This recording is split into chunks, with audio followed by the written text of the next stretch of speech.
Manchester United's chiefs have made their view perfectly clear on Chelsea's January transfer plans. Manchester United's hierarchy are reportedly baffled that Chelsea are set to spend big in the January transfer window. This is despite concerns that the Blues could breach financial fair play regulations as a result of their huge outlay since Todd Boehly and co. took over.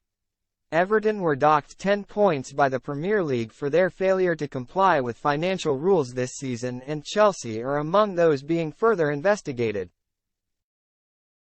Chelsea are under investigation by the league and the Football Association for potential breaches regarding secret payments made by companies belonging to their former owner Roman Abramovich.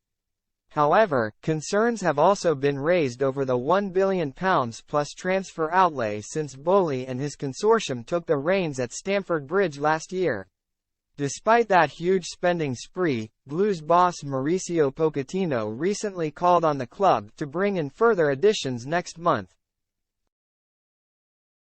A marquee striker is expected to be targeted among several new signings, even though the club have been forced to get creative and invoke unconventional contracts spanning 8 years to amortize transfer fees across a longer period in their attempt to avoid FFP sanctions. The Manchester Evening News claim that senior figures at United are baffled by the prospect of more big-money Chelsea incomings. The Red Devils themselves have been forced to act more conservatively than they would have liked in the summer, with Erik ten Hag targets Harry Kane and Declan Rice deemed too expensive and the likes of Rasmus Højlund and Sofyan Amrabat brought in instead.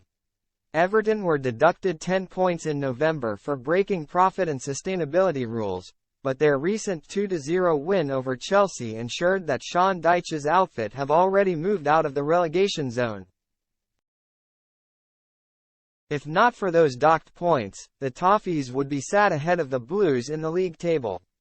That result ensured Chelsea would continue to languish in mid-table, having taken just 19 points from their first 16 league games in a disappointing start to Pochettino's reign. Defeat at Goodison Park prompted the Argentine to call for more signings in January, even though Chelsea's rivals are looking on with intrigue over how they can pass FFP. After the first half of the season, "We need to check," Pochettino said. "That is the reality. If we are not receiving enough, maybe we need to do some movement. That is the thing to analyze with the sporting directors, to see if we can change this dynamic and improve in the second half of the season. We didn't score against Everton. I think we dominated the game, we were the better side, but if you don't score goals it is difficult to win the games. We were not aggressive enough in the last third. We need to be more aggressive. Then it's a massive assessment, and when the transfer window opens, we will see what we can do. I don't say if I am going to ask for more or less players. It's to see if the perception matches the reality. We are missing something. We need to improve our reality."